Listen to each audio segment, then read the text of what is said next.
Hello friends, welcome back to Pragati Mantra classes. My name is Shivangi Agarwal. तो चलिए शुरू करते हैं अपना आज का चैप्टर।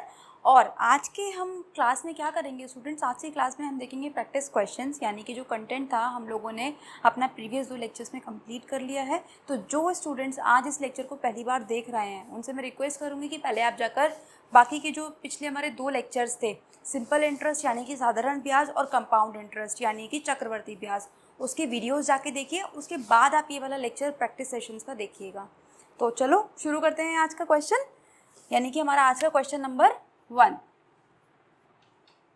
तो क्वेश्चन नंबर 1 क्या कहता है हमसे, एकदम सिंपल क्वेश्चन से शुरू करेंगे एंड देन एडवांस लेवल पे जाएंगे अपने, जैसे कि हम करते हैं हर बार। तो पहला क्वेश्चन है, 100 रुपये पर 2 वर्ष का 3% वार्षिक ब्याज की दर से साधारण ब्याज कितना होगा।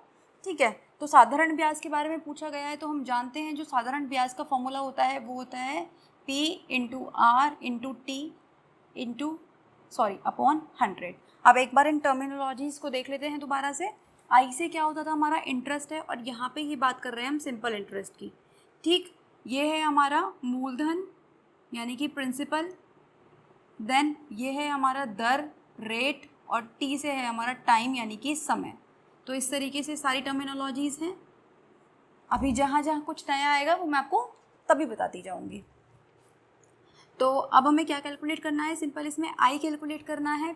प्रिंसिपल अमाउंट यानी कि मूलधन हमें दिया हुआ है क्वेश्चन में 100 रुपीज़, रेट हमें दिया हुआ है यानी कि दर 3%, और जो टाइम है वो भी हमें दिया हुआ है 3% डिवाइडेड बाय 100। सिंपल, बिल्कुल ठीक है। मल्टीप्लाई कर देंगे, I is equal to 9 rupees, यानी कि जो हमारा ब्याज है साधारण ब्याज वो कितना है इस क्वेश्चन में, 9 रुपये। ठीक है, ये तो क्वेश्चन हो गया हमारा किसके लिए, साधारण ब्याज के लिए। अब एक बार हम इसी क्वेश्चन को देख लेते हैं किसके लिए, कंपाउंड इंटरेस्ट के लिए, कि अगर हमें यही वैल्यू दे रखी होती P is equal to 100, R is equal to 3% और टाइम भी हमें दे रखा होता 3 साल, तो हम किस तरीके से इस क्वेश्चन को सॉल्व करते हैं एक बार उसको भी देख लेते हैं।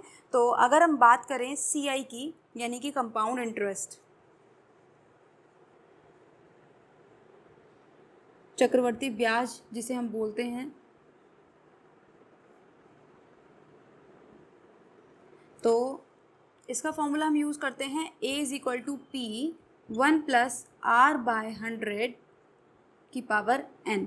अब ये जो n है स्टूडेंट्स, कभी कभी आपको किन्हीं बुक्स में TV देखने को मिलेगा यहाँ पे। ठीक है, तो इसका मतलब समय होता है, बस आप इतना याद रखेंगे, टाइम होता है। बस डिनोट करने का तरीका है कि हमने डिनोट किसी और लेटर से कर लिया। A हमें नहीं पता, P हमें पता है 100, देन 1 प्लस 3 बाय 100 3।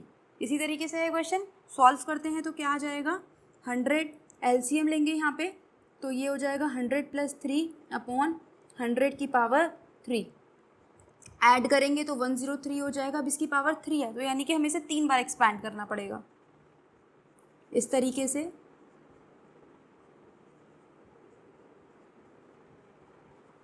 ठीक है जी, अब 100 से 100 कैंसिल, इन तीनों को हम कर देंगे मल्टीप्लाई। ठीक है, और बस नीचे से हम लगा देंगे पॉइंट। देखो अब यहाँ पे आप लोग डिवाइड मत करिएगा, डिवाइड होगा भी नहीं और बल्कि कैलकुलेशन लेंथी हो जाएगी। तो पहले हम क्या करेंगे, मल्टीप्लाई कर लेंगे और बाद में हम पीछे से काउंट करके पॉइंट लगा देंगे। तो स्टूडेंट्स जब हम इसको मल्टीप्लाई करेंगे तो ये कुछ आएगा 1092727, और नीचे क्या चल रहा है हमारे पास, 100 इंटू 100। तो कितनी जीरोज़ है हमारे पास, 1 2 3 4। तो पीछे से हम काउंट करके 4 के बाद पॉइंट लगा देंगे, यानी कि 1 2 3 4, यहाँ आ जाएगा हमारा डेसिमल इस तरीके से। तो ये 109.2727 रुपीज़। ठीक है, अब देखो, अब यहाँ पे हमें गलती नहीं करनी है, ये हमारी जो आई है अमाउंट आया है ना कि इंटरेस्ट आया। इंटरेस्ट अभी हमें कैलकुलेट करना है, तो इसको राउंड ऑफ कर लेते हैं हम। तो राउंड ऑफ कर लेंगे तो यहाँ से हमारा जो अमाउंट है वो हो जाएगा 109.27। ठीक है जी, और अमाउंट यानी कि मिश्रधन का फॉर्मूला हम जानते हैं, ये होता है मूलधन प्लस ब्याज। पुट करेंगे वैल्यू उसको, मिश्रधन अभी हमने निकाला 109.27, देन प्रिंसिपल कितना था 100, और ये आ गया आई को यहाँ से सॉल्व करेंगे तो ये आ जाएगा आपका 9.27 रुपीज़। तो आपने देखा कि एक ही क्वेश्चन को अगर हमने साधारण ब्याज से उसका ब्याज निकाला तो ये आया हमारा 9 रुपये, वहीं जब हमने उसका चक्रवर्ती ब्याज लिया 3 सालों के लिए तो वो आता है हमारा 9.27 रुपीज़। ठीक है जी, तो ये तो था हमारा बिल्कुल बेसिक क्वेश्चन जो हमने लास्ट लेक्चर्स में भी प्रैक्टिस करे थे। अब यहाँ से हम मूव करेंगे अपने थोड़े नए क्वेश्चंस की तरफ, थोड़े अच्छे क्वेश्चंस की तरफ जो अभी तक हमने नहीं करे हैं स्टूडेंट्स। तो चलिए अब हम चलते हैं अपने नेक्स्ट क्वेश्चन की तरफ, यानी कि आज के सेकंड क्वेश्चन की तरफ। तो सेकंड क्वेश्चन हमसे क्या कह रहा है, इसने हमसे बोला हुआ है कि किस वार्षिक ब्याज की दर से 10 वर्ष में किसी धन का मिश्र धन 3 गुना हो जाएगा। देखो इस क्वेश्चन को ध्यान से पढ़ो, अभी तक हमने ऐसा क्वेश्चन नहीं करा है और इसमें हमें डेटा भी नहीं दिया हुआ, खुद से हमें चीज़ों का एज्यूम करना है और समझना है। तो क्या क्या दिया हुआ है पहले हम वो देख लेते हैं। टाइम हमें क्लियरली दिखाई दे रहा है कि 2 वर्ष हमें दिया हुआ है, यानी कि 2 ईयर्स दिया हुआ है। दर हमसे निकलवा रहा है, यानी कि रेट हमसे निकलवा रहा है, इतनी बात हमें आती है समझ में। एक बार क्वेश्चन को दोबारा देखते हैं। क्वेश्चन में बोला गया किस वार्षिक ब्याज की दर से 10 वर्ष में किसी धन का मिश्र धन 3 गुना हो जाएगा। यानी कि हमसे क्या कह रहा है कि मान लीजिए जो हमारा धन था वो कितना था, x रुपीज़ था, तो जो हमारा मिश्र धन है ना स्टूडेंट्स वो कितना हो गया है, वो हो गया है 3x रुपीज़। इस तरीके से हो गया है। ठीक, उसने बोला था 3 गुना हो गया है, क्या हो गया है, मिश्र धन हो गया है। तो हमें इन दोनों के बीच में रिलेशन दिया हुआ था, इसीलिए हमने इन दोनों को ही यहाँ पे लिया है। अब देखो, अब अगर हम फॉर्मूले की बात करें साधारण ब्याज के तो उसमें हमें देखने को मिलता है PRT/100। अब अगर आप ध्यान से देख पा रहे हैं तो यहाँ पे हमारे पास 2 चीज़ें मिसिंग है, एक तो इंटरेस्ट नहीं है और एक रेट नहीं है, यानी कि ब्याज और दर दोनों ही चीज़ें मिसिंग है। लेकिन अब हम जानते हैं कि इन दोनों की हेल्प से हम क्या निकाल सकते हैं, हम इंटरेस्ट निकाल सकते हैं, ब्याज निकाल सकते हैं। ठीक है, तो वही फॉर्मूला यूज़ करेंगे, amount is equal to principal plus interest, यानी कि मिश्रधन बराबर मूलधन प्लस ब्याज।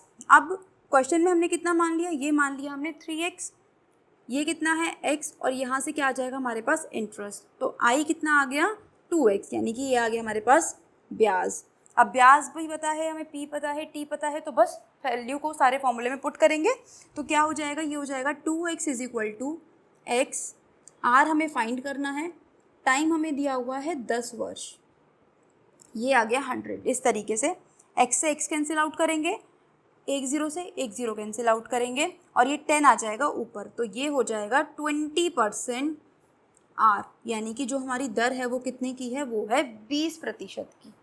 तो इस तरीके से क्वेश्चन कुछ अलग था हमारे लिए कि हमें क्या इन चीज़ों में ना रिलेशन दे दिया। तो ऐसे भी क्वेश्चन आएंगे कि या तो कभी हमें मिश्र धन में या फिर ब्याज में या फिर मूलधन में, इन तीनों में क्या करेगा, एक रिलेशन दे देगा और उसके अकॉर्डिंग हमें फॉर्मूले में वैल्यूज पुट करनी है और अपना आंसर सॉल्व करना है। ठीक, इसको ध्यान से देखिएगा, एक बार खुद से करिएगा भी वीडियो लेक्चर देखने के बाद। क्वेश्चन को कोई डाउट हो तो आप मुझसे कमेंट सेक्शन में पूछेगा। तो चलते हैं आज के नेक्स्ट क्वेश्चन की तरफ। तो स्टूडेंट्स अब हम चलते हैं आज के नेक्स्ट क्वेश्चन की तरफ, यानी कि अपने क्वेश्चन नंबर 2 की तरफ, सॉरी ये क्वेश्चन नंबर 3 आपका, क्वेश्चन नंबर 3 की तरफ। अब ये क्वेश्चन नंबर 3 आपसे क्या कह रहा है, ध्यान से देखिए इसको, बहुत अच्छा क्वेश्चन है। ठीक है, देखो इसने क्या बोला, इसने बोला राकेश बाग लगाने के लिए बैंक से 15,000 का ऋण लेता है, यानी कि हमने जो ऋण लिया है वो कितने रुपए का लिया है, सॉरी ऋण हमने लिया है 15,000 रुपयों का। ठीक है जी, अब क्या है, बैंक पौधों की खरीद के लिए ऋण का 20% छूट देने के बाद शेष धनराशि पर 9% का वार्षिक साधारण ब्याज लेता है। 4 वर्ष बाद जो राकेश है वो पूरा ऋण अदा करने के लिए कितने रुपए उसको देगा, अब हमें ये बताना है। देखो अच्छा क्वेश्चन है, बहुत ध्यान से करेंगे, एक एक स्टेप करके करेंगे, थोड़ा लंबा भी लेंदी भी रहेगा ये हमारे लिए। इसने हमसे क्या बोला कि कोई पर्सन है राकेश, और राकेश ने ना बैंक से जाके इतने का लोन ले लिया। किसके लिए लिया, उसने लिया पौधों को खरीदने के लिए। तो बैंक वालों ने कहा कि भाई ठीक है, तुम एक अच्छा काम करने जा रहे हो, पौधे लगाने जा रहे हो, तो हम ना तुम्हें इस पैसों पे छूट दे देंगे। अब वो छूट कितनी थी, वो थी हमारी 20%। 20% उन्होंने डिस्काउंट उसको दे दिया। अब उसने क्या करा, फिर बैंक वालों ने क्या कहा राकेश को कि भाई 20% के बाद जो हमारी अमाउंट बची है ना 80% की, उस पर हम आपसे ब्याज लेंगे। और कितने प्रतिशत का लेंगे, हम लेंगे आपसे 9% का लेंगे। और कितने वर्ष के लिए लिए उसने पैसे, उसने लिए 4 वर्ष के लिए। इस तरीके से हमें चीज़ें गिवन है। अब देखो सिंपली हमें दिखाई दे रहा है, तो हमें क्वेश्चन में सीधा सीधा बोला हुआ है कि सिंपल इंटरेस्ट ले रहा है वो बैंक वाला, आर हमें दिया हुआ है, टी हमें दिया हुआ है। लेकिन अब हम यहाँ पे पी क्या माने, यानी कि हम यहाँ पे मूलधन क्या माने। उसने मूलधन लिया तो 15,000 है, लेकिन 15,000 पे तो ब्याज नहीं लग रहा, ब्याज तो कम पे लग रहा है। तो पहले हमें वो राशि निकालनी पड़ेगी जिस पे ब्याज लग रहा है। ठीक है जी। अब देखो बैंक वालों ने क्या कहा कि 20% हम इसके पे क्या कहते हैं ब्याज नहीं लेंगे। ठीक है, यानी कि हम ब्याज कितने पे लेंगे, हम लेंगे ब्याज 80% पे। अब इस वैल्यू को निकालने के लिए आपके पास दो तरीके हो सकते हैं, दोनों से हम देखेंगे कि किस तरीके से आप इस जो हमारी प्रिंसिपल वैल्यू है उसको निकाल सकते हो। देखो एक तरीका तो ये कि पहले मैं निकाल दूँ 20% ऑफ 15,000 रुपीज़। अब ध्यान से देखिएगा कि किसी राशि का 20% या जितने भी परसेंट हमें निकालना है वो कैसे निकालते हैं। उसने हमसे क्या बोला, इंग्लिश वालों के लिए मैं बात करूं तो यहाँ पे ऑफ आएगा, और हिंदी में अगर हम देखें तो यहाँ पे का लिखा हुआ मिलेगा आपको। ठीक है जी। अब इस ऑफ का या फिर का मतलब क्या होता है, इसका मतलब होता है गुणा। और जब हम जानते हैं परसेंट का साइन हटाते हैं तो नीचे आ जाता है हमारे पास 100 इस तरीके से। क्यों? क्योंकि जब हम परसेंटेज कैलकुलेट करते हैं ना स्टूडेंट, जब भी हम परसेंटेज निकालते हैं, प्रतिशत निकालते हैं, तो वो हमेशा 100 मान के ही की जाती है। जैसे कि जब आप लोगों ने इतने टाइम से आप पढ़ते हुए आ रहे हो तो आपकी जो परसेंटेज है आपने देखा होगा ना 100 में से ही तो होती है वो हमेशा, कि 80% आए, 70% आए, 60% आए। अब चाहे पेपर आपको कितने भी नंबर का रहा हो, लेकिन जो परसेंट है वो ज़्यादातर हम लोग 100 पे ही कैलकुलेट करते हैं। इसीलिए जब हम परसेंट का साइन हटाएंगे तो यहाँ पे आ जाएगा 100। और जैसे कि मैंने आपको बताया ऑफ और का मतलब होता है मल्टीप्लाई, तो इस तरीके से हम निकाल लेंगे 20%। तो ये आ जाएगा आपके पास, 2 0 से 2 0 गई, ये आ गया आपके पास 3,000 रुपये। अब ये 3,000 रुपये कौन से हैं, इस बात पे बहुत ध्यान देना है। ये वो रुपए हैं जिन पे ब्याज नहीं लिया जाएगा। ठीक है जी। तो यानी कि कितने पे ब्याज लिया जाएगा, अगर मैं इसको माइनस कर दूं यानी कि, तो वो हमारा जो ब्याज है ना स्टूडेंट्स वो लिया जाएगा 12,000 रुपये पर। यानी कि ये हमारी क्या बन गई, प्रिंसिपल, यानी कि मूलधन बन गया। अब एक तरीका तो ये था कि मैंने इसका 20% निकाल दिया। ठीक है जी। अब आप दूसरे तरीके से इस क्वेश्चन को सोच के देखो। क्या इसने कहा कि हम 20% पे नहीं लेंगे। मैंने आपको अभी अभी बताया कि जब भी हम परसेंटेज कैलकुलेट करते हैं ना तो हम 100 पे करते हैं। ठीक है, यानी कि टोटल हमारे पास कुछ भी 100 रहा होगा। ठीक, अब इसने कहा कि हम 20% पे नहीं लेंगे, यानी कि कितने परसेंट पर लेंगे, 80% पर लेंगे। तो हमने क्या करा, यहाँ पे हमने 20% की वैल्यू ना फाइंड करके हमने सीधा सीधा 80% की वैल्यू निकाल दी। ठीक है जी। अब देखो सॉल्व करेंगे, वही 2 0 से 2 0, 15 8 120, तो ये हो गया हमारे पास 12,000 रुपये। और यही क्या बन गया हमारे पास, हमारा प्रिंसिपल यानी कि मूलधन जिस पे हमें ब्याज लेना है। तो चाहे तो आप इस तरीके से निकाल सकते हो, चाहे आप इस तरीके से निकाल सकते हो, आपकी चॉइस है कि आप अपने एग्जाम में कितना सोच पा रहे हो। डिपेंड करता है टोटली कि हमने कितनी प्रैक्टिस करी हुई है क्वेश्चंस की। ठीक है, तो चलो अब हमारे पास पी आ गया। अब निकालना शुरू करते हैं। इंटरेस्ट के 4 सालों में कितना इंटरेस्ट देना होगा उसको, 12,000 रुपये उसको इंटरेस्ट देना है। रेट है हमारे पास 9% और टाइम है हमारे पास 4 वर्ष का। सॉल्व करेंगे, 2 0 से 2 0 गई। ठीक है जी। मल्टीप्लाई करेंगे तो ये आ जाएगा आपके पास 48, और जब हम इसको मल्टीप्लाई करेंगे स्टूडेंट्स तो ये आ जाएगा हमारे पास 4320 रुपीज़।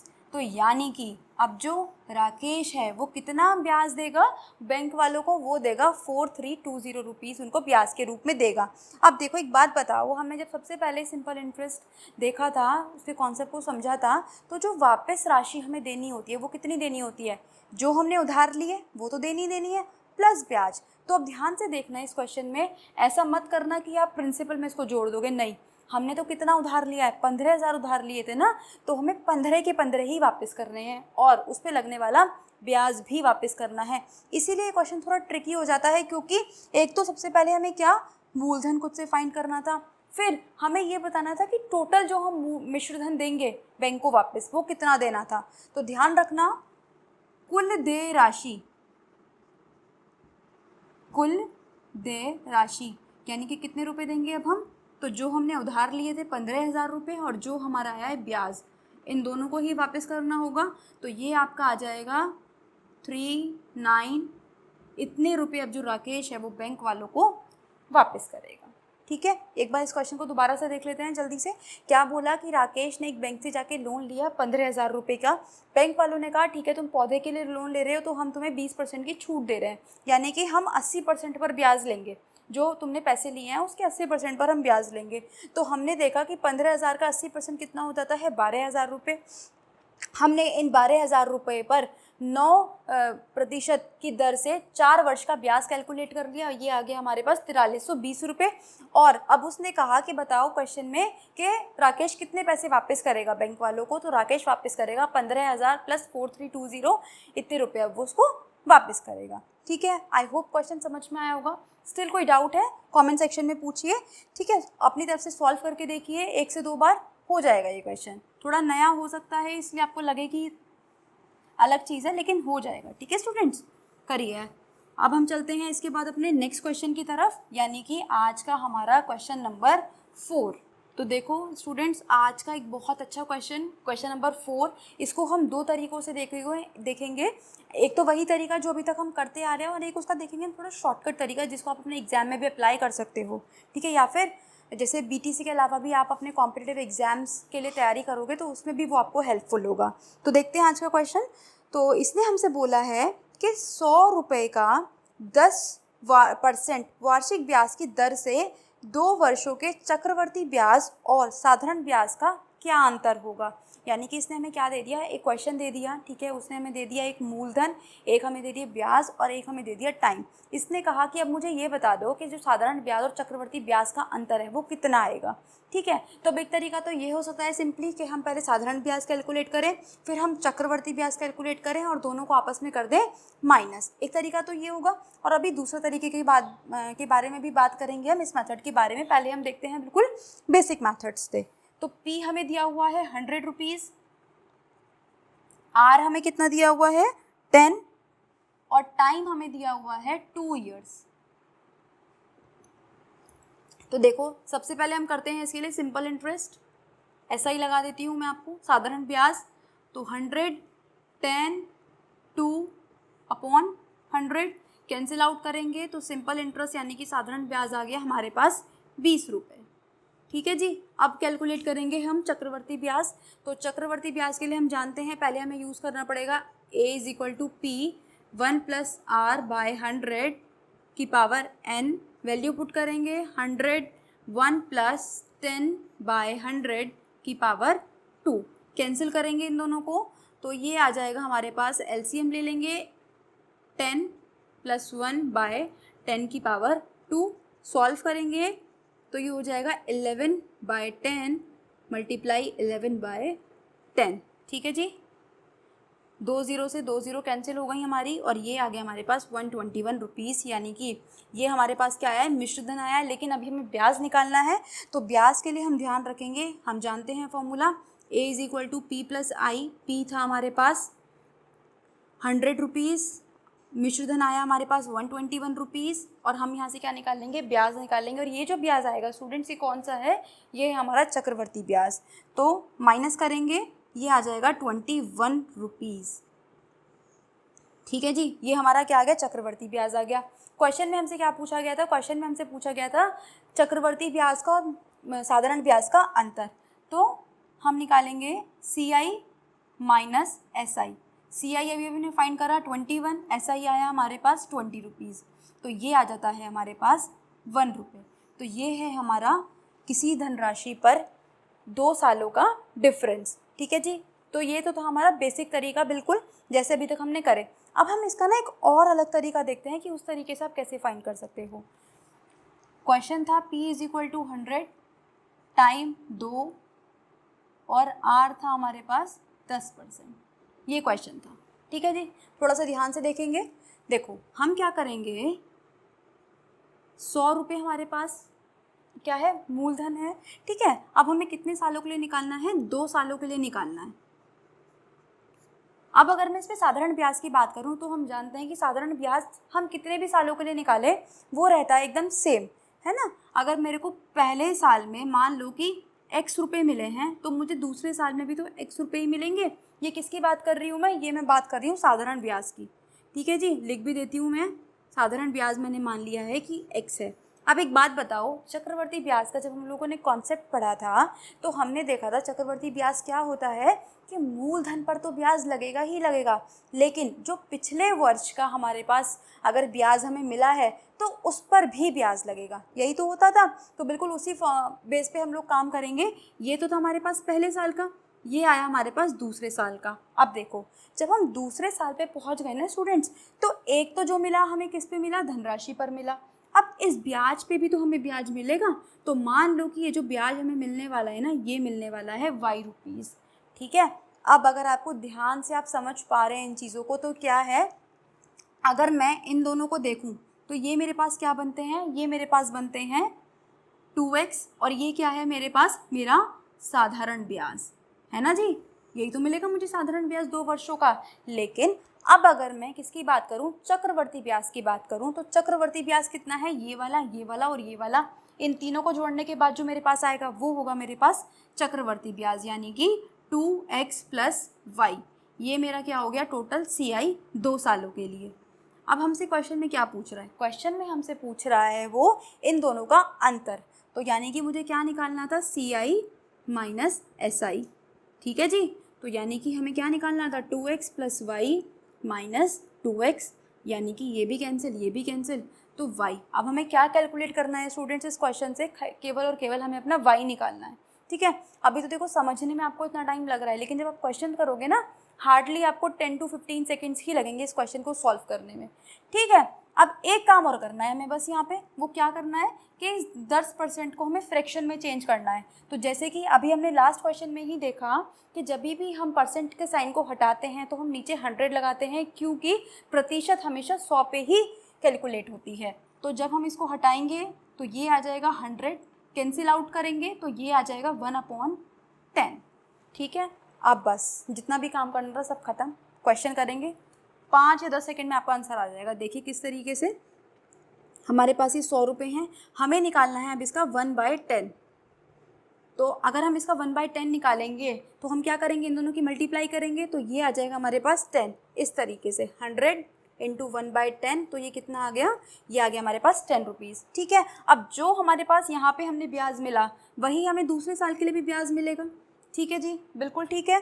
अब हमें क्या करना है, ये जो y है ये हमें कैसे कैलकुलेट करना था, ये हमें इस पर कैलकुलेट करना था। कितना आएगा, 10 का 1/10, ये कितना आ गया, ये आ गया हमारे पास 1 रुपये, ठीक है जी। अब अगर आप ध्यान से क्वेश्चन में देख पा रहे हैं तो हमें केवल इस y की वैल्यू तो निकालनी थी, और इस y की वैल्यू हमारे पास यहाँ से आ चुकी है, कितने रुपए, 1 रुपये। तो यानी कि जो हमारे CI और SI का अंतर है वो कितना आ गया, ये आ गया हमारे पास 1 रुपये, ठीक है। अभी आपको लग रहा है कि शायद पहले वाला मेथड ज़्यादा अच्छा था, लेकिन जब हम 3 सालों के लिए 4 सालों के लिए निकालते हैं ना स्टूडेंट्स, तो ये वाला मेथड हमारे लिए ज़्यादा इजी रहता है, क्योंकि वहाँ पे कैलकुलेशन बहुत टफ हो जाती है। और ध्यान रखना, जब कैलकुलेशन टफ हो जाती है ना किसी भी क्वेश्चन में, तो हमारे गलती के चांसेस ज़्यादा रहते हैं। इसलिए हम कोशिश करेंगे कि अपने नंबर्स को हम जितना छोटा रख सके, अपनी कैलकुलेशन को जितना आसान बना सके, उतना ही वो क्वेश्चन जल्दी होगा और आसानी से सॉल्व भी हो जाएगा बिना किसी मिस्टेक के, ठीक है। एक आपको मैं प्रैक्टिस क्वेश्चन दे रही हूँ बिल्कुल सेम इसी तरीके का, आपको वो खुद से करना है और कमेंट सेक्शन में मुझे उसका आंसर बताना है। तो आप क्वेश्चन नोट करिए कि, हाँ जी, क्वेश्चन है आपका कि आपको जो प्रिंसिपल है इस बार वो दिया हुआ है 500 रुपये, देन आपको रेट दिया हुआ है 4%, टाइम आपको दिया हुआ है 2 ईयर्स, और आपको कैलकुलेट करना है यहाँ पे CI और SI का डिफरेंस। बिल्कुल इसी तरीके से क्वेश्चन को करना है, आप जिस मेथड को अप्लाई करना चाहें उस मेथड को अप्लाई कर सकते हैं, ठीक है। लेकिन फिर भी आप इस नए मेथड को भी एक बार कोशिश करिएगा करने की। एक बार जब आप इसको करने लग जाओगे ना, आप इसके हैबिचुअल हो जाओगे, बहुत आसानी से हमारा इससे आंसर आ जाएगा, ठीक। तो आप इसका आंसर मुझे कॉमेंट सेक्शन में बताएंगे। तो अब हम चलते हैं आज के नेक्स्ट क्वेश्चन की तरफ, यानी कि क्वेश्चन नंबर 5 की तरफ। तो क्वेश्चन नंबर 5 में हमें क्या पूछा गया है, क्या हमें बताना है, देखते हैं। देखो, इस सेम क्वेश्चन को हम लोग देखेंगे कि कैसे आपको एग्जामिनर इसकी लैंग्वेज चेंज करके दे सकता है। क्वेश्चन में हमें करना सेम ही काम होगा, लेकिन बस क्या होगा कि लैंग्वेज चेंज होगी, स्टेटमेंट चेंज होगी, तो वो चीज़ हमें खुद समझनी है कि हमें इसमें क्या फाइंड करने के लिए बोला गया है, कैसे कैसे हमें निकालना है। तो क्वेश्चन में हमें दिया हुआ है, एक नगर की जनसंख्या प्रति वर्ष 10% बढ़ जाती है, ठीक है जी। तो क्या हो रहा है कि कोई एक जगह है, उसकी जो पॉपुलेशन है वो 10% के हिसाब से प्रति वर्ष इंक्रीज़ कर रही है, बढ़ रही है। यदि इस समय यानी कि आज के अगर हम प्रेजेंट टाइम की बात करें, वर्तमान की, तो जो जनसंख्या है ना हमारी वो है 1,40,000। तो हमें क्या करना है, 3 साल बाद नगर की जनसंख्या निकालनी है। देखो अब आप एक सोच के बताओ कि प्रति वर्ष जो हमारी जनसंख्या है वो बढ़ रही है, इंक्रीज़ कर रही है, तो 3 साल बाद ऑब्वियस बात है कि जो हमारी जनसंख्या है वो बढ़ चुकी होगी।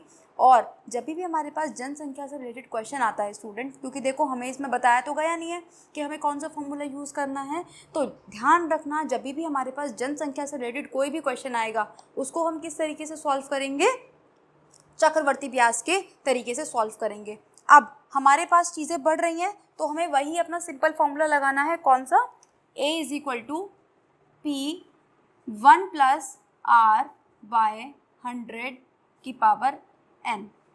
ठीक है जी। अब अगर हम वर्तमान की बात करें तो वर्तमान हमें कितना दिया हुआ था, 1,40,000। अब देखो यहाँ पे हम क्या करेंगे, ये जो हमें जनसंख्या दी हुई है स्टूडेंट्स, इसको हम क्या मान लेंगे, एक तरह से अपना धन मान लेंगे, जिस पे हमें इंटरेस्ट कैलकुलेट करना है, यानी कि जिस पे हमें बताना है कि कितनी हमारी पॉपुलेशन जनसंख्या बढ़ चुकी है। ठीक है। अब 1,40,000 हमारी अभी के समय में है, 1 प्लस आर हमें कितना दिया हुआ है, कितने परसेंट के हिसाब से बढ़ रही है, 10% के हिसाब से बढ़ रही है, और यहाँ पे 100, और कितने सालों के लिए निकालना है, 3 सालों के लिए, तो यहाँ पे हम लगा देंगे 3। सॉल्व करना शुरू करेंगे तो यहाँ पे 40,000, देन सॉल्व करेंगे तो ये हो जाएगा 11/10। अब 3 टाइम्स है तो हम इसको 3 टाइम्स लिख लेंगे इस तरीके से, और सॉल्व करेंगे तो 30 से 30 हमारी कैंसिल आउट हो जाएंगी, तो ये हो जाएगा 140 इंटू मल्टीप्लाई करोगे आप इनकी तो ये होगा 1331। सॉल्व करेंगे तो ये आ जाएगा हमारे पास 186,340, यानी कि जो हमारी जनसंख्या है वो 3 साल बाद कितनी हो चुकी होगी, वो हो चुकी होगी हमारी 1,86,340। अब देखो क्वेश्चन में अभी तो फिलहाल हमसे ये पूछा गया है कि 3 साल बाद आप बता दो, लेकिन क्वेश्चन यहाँ से ये भी पूछ सकता था कि भाई ये बता दो कि 3 साल बाद की जो हमारी जनसंख्या होगी और जो अभी की जनसंख्या है उसमें अंतर कितना होगा, या फिर ये भी पूछ सकता था कि मैं बता दो कितना इंक्रीज़ हुआ, कितनी बढ़ोतरी हुई। तो हम उसको कैसे निकालते, कुछ नहीं, सिंपल हमें इन दोनों को माइनस कर देते और हमें पता चल जाता कि भाई कितने लोग उसमें नए आ चुके हैं। ठीक है, तो वो निकाल सकते थे, लेकिन क्वेश्चन अभी हमसे केवल यही पूछा गया था कि 3 साल बाद की जनसंख्या बता दो, तो हमने यहाँ पे निकाल दी।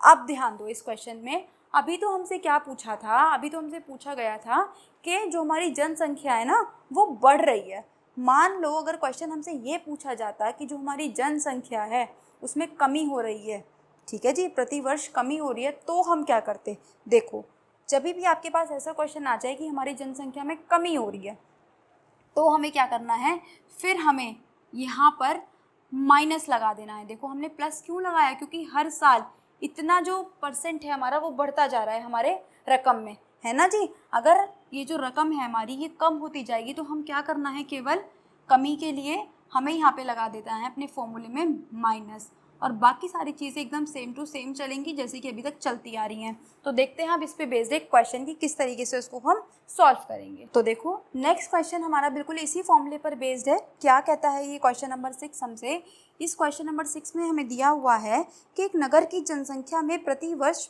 5% की कमी हो रही है, यानी कि जो आर है हमें इस बार दे दिया 5%। फिर हमें दिया यदि नगर की वर्तमान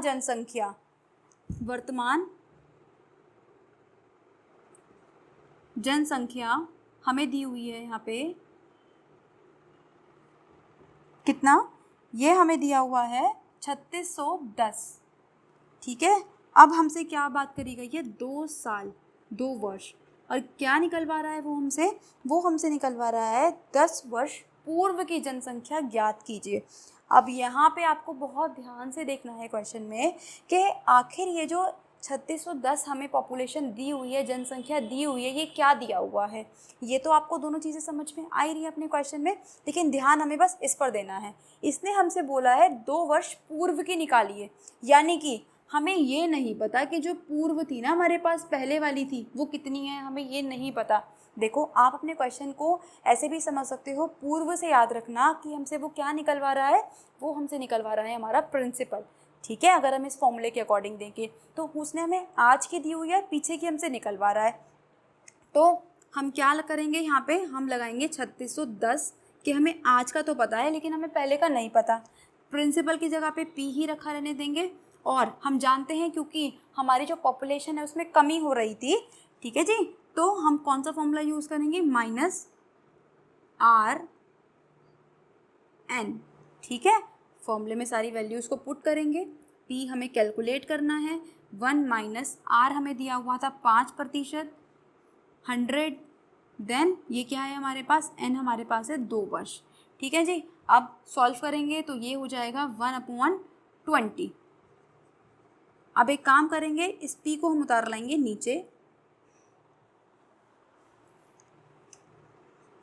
एलसीएम लेंगे तो ये हो जाएगा 1 - 1/20 की पावर 2, ये हो गया हमारे पास